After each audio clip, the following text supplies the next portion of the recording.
My name is AlexvsCoding and I'm a app developer and educator. This is going to be a presentation about why I'm starting producing games tutorials again, and how we can guide Scratch users who've mastered the tool find their next stepping stone without overwhelming them, which I've found to be a common problem in the current education system. So let's talk about Scratch. It's been an incredibly useful tool that's helped millions of children worldwide learn how to code. It's basically Lego with logic. Clear blocks that snap together and give a tangible and immediate output for their code in the gameplay window.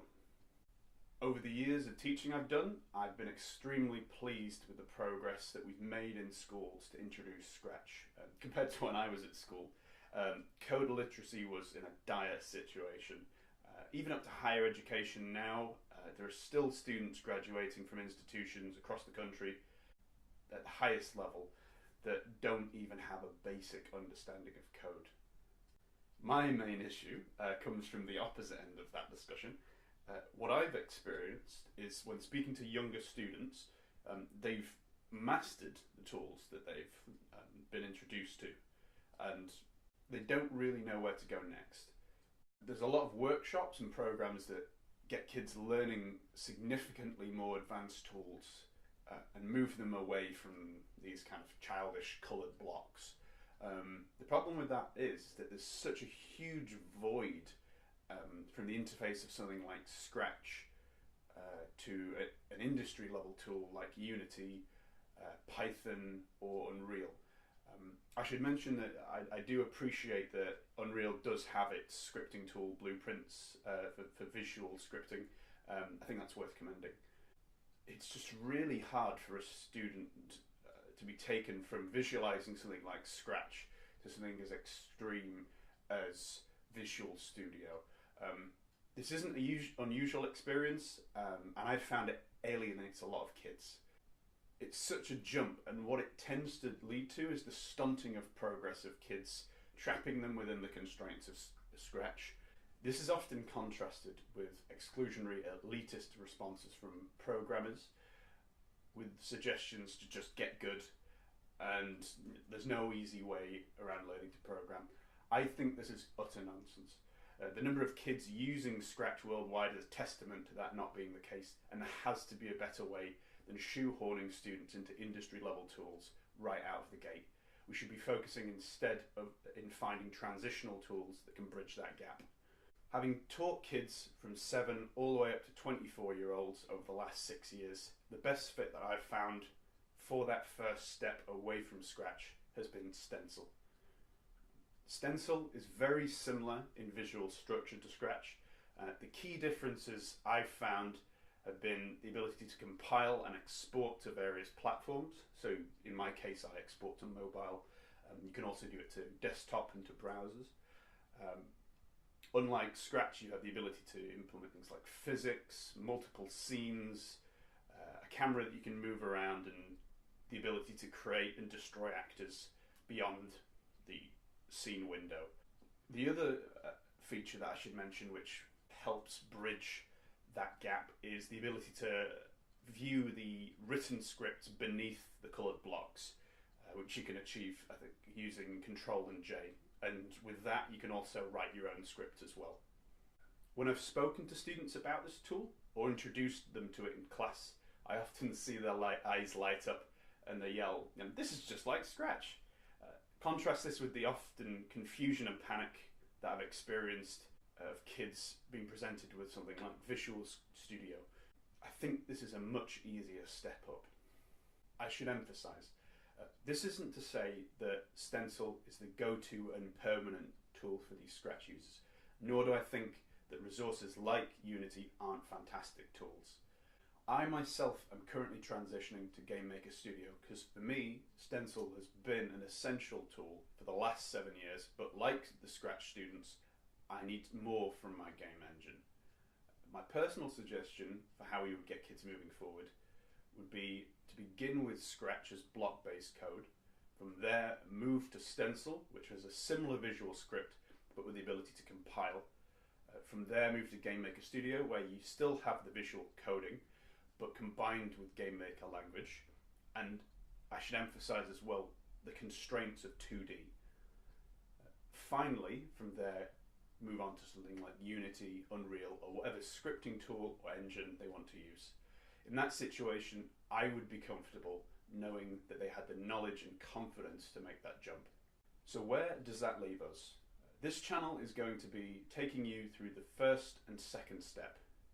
I'll be teaching you to build a very basic set of games in Scratch, bringing everyone up to speed, from Scratch masters to layman's, and then from there we will reconstruct the same games in Stencyl and explain the similarities and differences between the interfaces.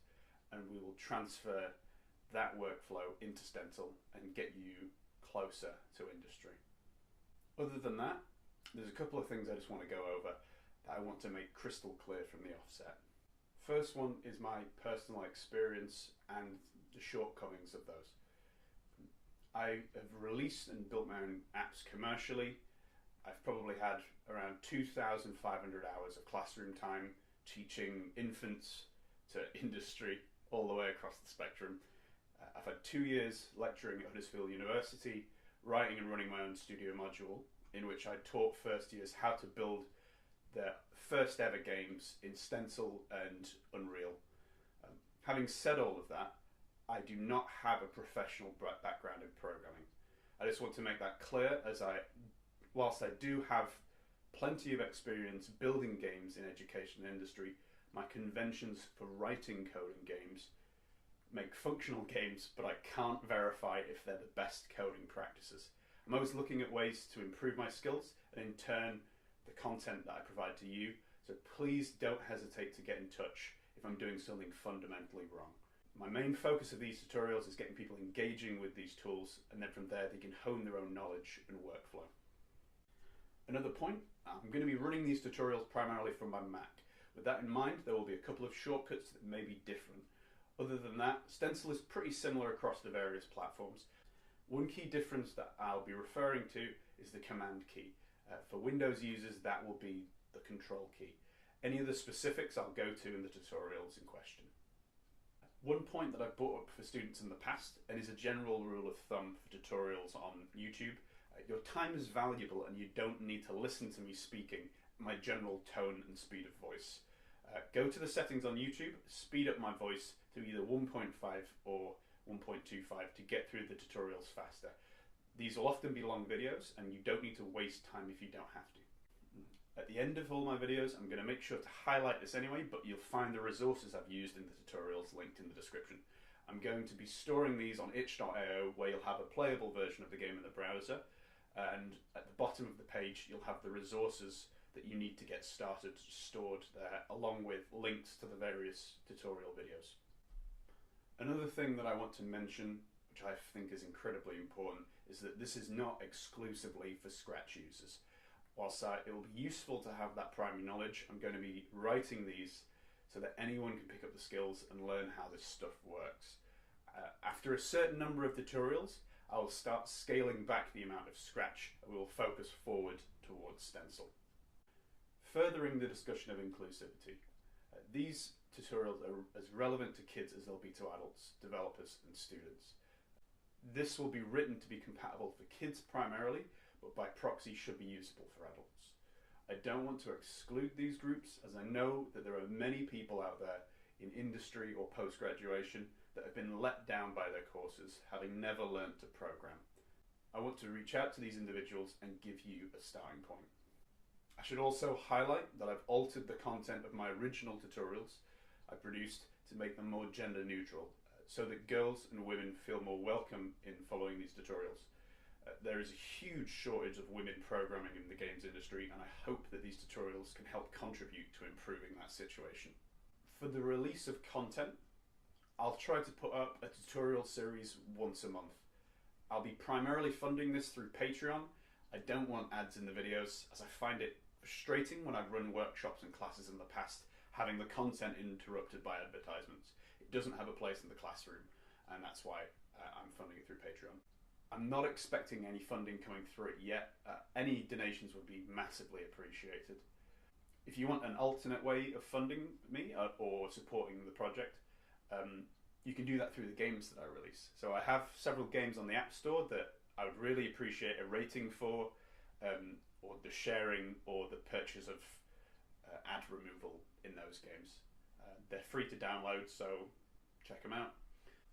Other than that, let's get started with this. Stay tuned. Thank you so much for your time, and I look forward to us moving forward on this together.